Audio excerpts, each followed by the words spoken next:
C'est à Strasbourg que nous rencontrons Anne Masseran et Philippe Chavot. Ils travaillent sur les cultures des sciences en Europe. Pourquoi les cultures et pas la culture? Écoutons leurs réponses. Ce livre, en fait, il faisait suite à un dossier de la revue Questions de communication qui était paru en 2010. Le terme, cette histoire de pluriel pour les cultures, c'était parce que ce livre il est issu d'un colloque et on pensait qu'il y avait plusieurs façons de mettre la science en culture. C'est un peu comme, on a pris ça comme une grande terre maraîchère, ce colloque, où on pouvait innover, où on pouvait donner à voir des façons très très différentes de mettre la science en culture. On a beaucoup d'efforts qui sont déployés en matière de culture des sciences, c'est-à-dire que effectivement il y a beaucoup de créativité de la part des médiateurs, de la part même des scientifiques lors des fers de la science, etc. On a un soutien, un soutien public qui est ce qu'il est, on va dire qui est peut-être un peu moins important maintenant qu'au début des années 2000, mais qui existe toujours. Mais en fait, on se rend compte que si on regarde un petit peu du côté des publics, les publics ne sont pas forcément extrêmement intéressés par ce genre d'initiative. Alors d'un côté, beaucoup de créativité, beaucoup d'initiatives, beaucoup d'efforts, et puis d'un autre côté, effectivement, peut-être un manque... un manque, je ne vais pas dire un manque, une indifférence pour certaines disciplines ou certains sujets. Après ça, d'autres sujets sont effectivement très bien repris par les publics, notamment les sujets de controverse.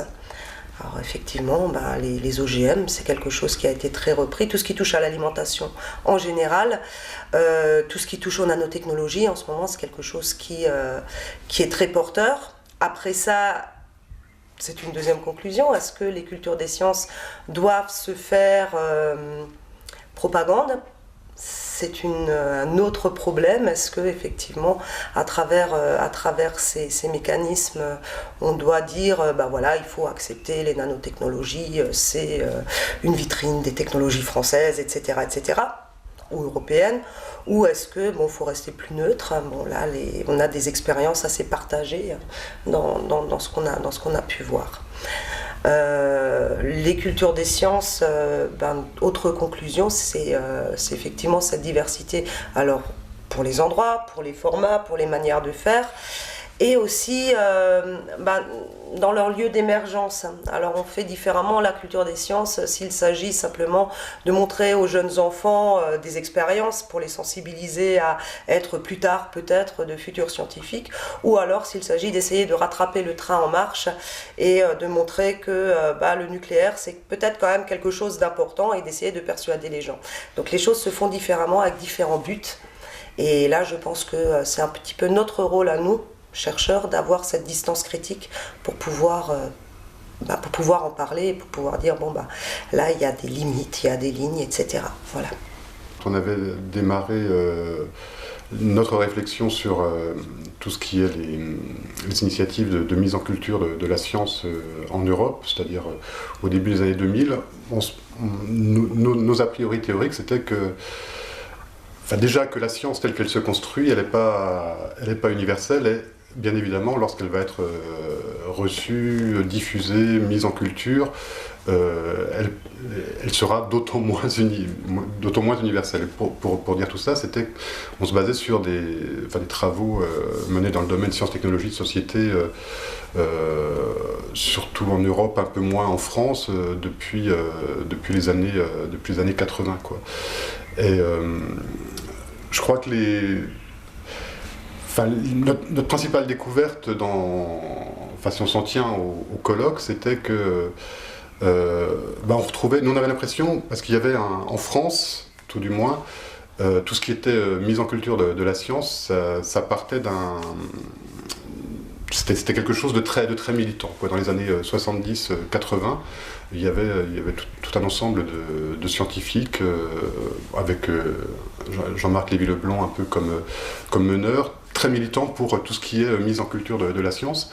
Et on s'est rendu compte tout du moins à travers certaines interventions qui ont été publiées, que cet esprit militant perdure.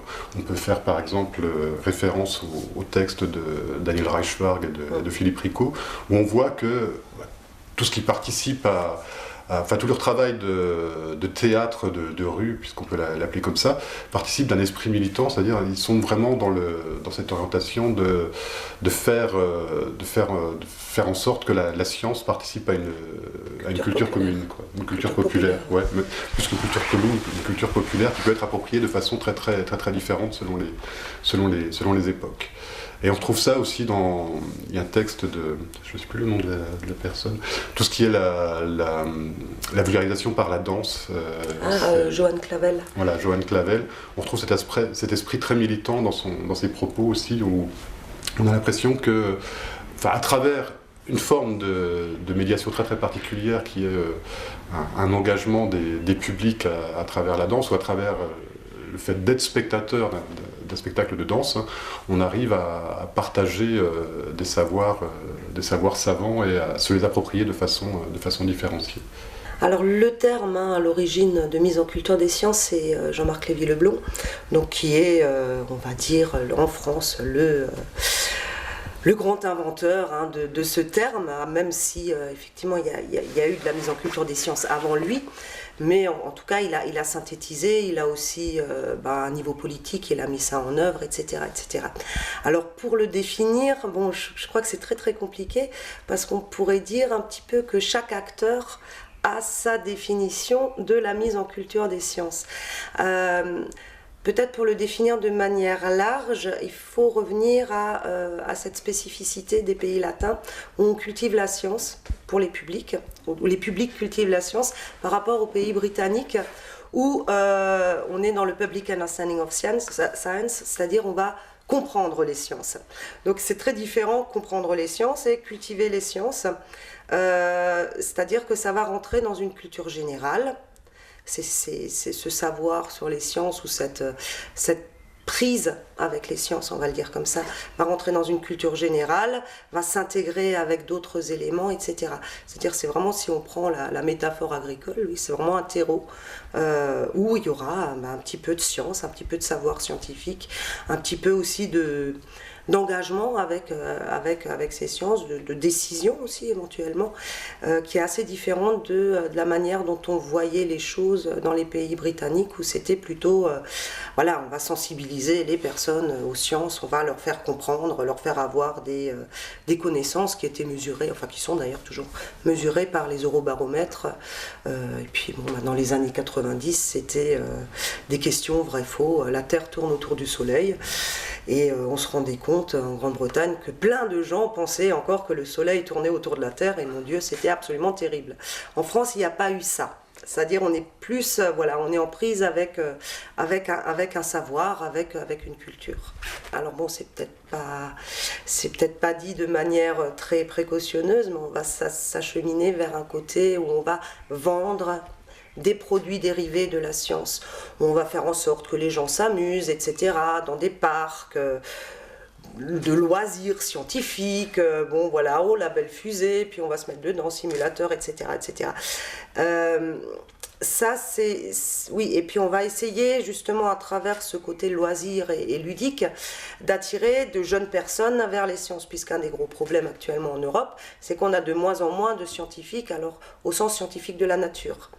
Donc il faut attirer les jeunes vers cette vocation. Et ce qui est en filigrane dans les politiques européennes, c'est que c'est justement le côté ludique qui va attirer ces jeunes. C'est-à-dire de tout petits, on va on va les faire s'amuser avec les sciences, et puis peut-être qu'un jour ils développeront une vocation.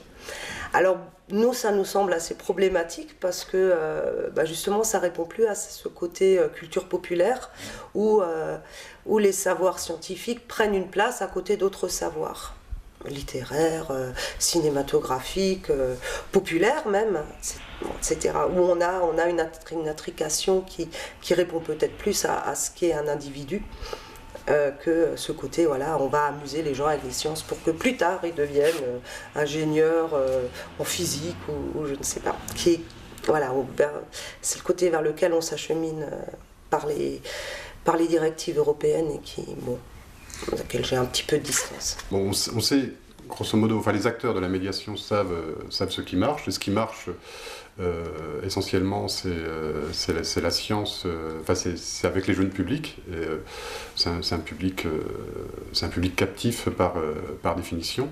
Et je crois que les médiateurs se posent pas trop de questions à ce sujet-là, c'est-à-dire ils leur offrent des objets de science ou des dispositifs à manipuler, et ça fonctionne relativement bien. Par contre, j'ai l'impression qu'il y a une sorte de vide dès lors qu'on s'intéresse au public adulte, c'est-à-dire que on a l'impression que les médiateurs ne savent pas vraiment à qui ils s'adressent, c'est-à-dire qu'ils ont du mal à définir leur public, à comprendre leur public. Ça fonctionne un peu par défaut, c'est-à-dire on voit ce qui marche, on voit ce qui marche pas. Ce qui marche le plus, c'est effectivement les sciences controversées, comme le disait Anne, c'est-à-dire les nanotechnologies, les OGM, éventuellement le nucléaire, parce que c'est des thèmes sciences-société et tout le monde a priori un avis là-dessus. Mais par contre, pour ce qui concerne les autres thèmes, je crois que les médiateurs scientifiques ont encore du mal à savoir comment s'adresser à leur public. Alors ils se construisent des représentations des publics. Les publics professionnels, c'est un texte qu'on a présenté récemment à Dijon. Les publics professionnels, c'est-à-dire des clients vraiment fidèles des structures de sciences, ou alors des publics responsables, des publics citoyens qui sont prêts à interagir et à avoir une opinion sur la science, ou alors des publics joueurs. Mais en dehors de ça, on ne connaît rien de l'identité des publics de science. Et les enquêtes qu'on voit, enfin les enquêtes de type quantitatif qu'on voit dans les grands centres qui sortent des grands centres de sciences, on se rend compte que qui est-ce qui va, enfin en termes de public adulte, qui est-ce qui va dans les centres de sciences et qui est-ce qui s'intéresse à la science, c'est déjà des publics qui sont déjà formés, c'est-à-dire c'est des gens qui ont déjà une culture scientifique assez importante, et ils viennent compléter leur culture. Il y a un deuxième volume, donc le premier volume est donc très axé sur les dispositifs, c'est-à-dire que sur la pratique, c'est-à-dire qu'on a pas mal d'expériences aussi de médiation qui sont présentées et analysées. Et le deuxième volume porte plutôt sur les acteurs, sur les publics, sur les institutions. Donc c'est vraiment deux choses différentes. D'abord, bon, effectivement, comment les dispositifs peuvent former les publics, et ensuite éventuellement comment les publics peuvent former les dispositifs. Bon, donc ça déjà, je trouve que c'est pas mal réussi. Après, je pense que c'est effectivement pas fini, et c'est notamment pas fini à cause des nouveaux objets. C'est-à-dire qu'on a eu notamment sur le deuxième colloque, donc on est en train de travailler sur les actes, on a eu l'émergence de tous ces objets web qui sont des objets, alors là du coup complètement qui ne sont pas du tout cadrés pour l'instant. Bon, c'est pas simplement la vitrine du musée des sciences, etc. sur le web, mais on a des choses par rapport au blog, on a des choses, etc. On a des nouveaux objets qui vont encore donner une autre dimension et multiplier les manières de faire les cultures des sciences. Donc là, il y a d'autres choses à fouiller. Et je pense qu'effectivement, comme on est toujours par rapport au diagnostic européen dans cette chute des vocations des jeunes scientifiques de la nature, forcément, on est appelé à continuer à travailler sur ces objets, au moins justement pour qu'on puisse prendre de la distance par rapport à ça. La culture des sciences, ça ne peut pas être simplement faire jouer des enfants avec des objets scientifiques pour qu'ils deviennent plus tard des physiciens. Ça ne peut pas être seulement ça, enfin j'espère. Comme Philippe parlait tout à l'heure d'idéologie, enfin de militantisme, de culture populaire, j'espère quand même que cette dimension va rester. Les cultures des sciences en Europe, dispositif en pratique, par Anne Masseran et Philippe Chavot. Collection série Actes, Presse universitaire de Nancy. 2013, 237 pages, 20 €.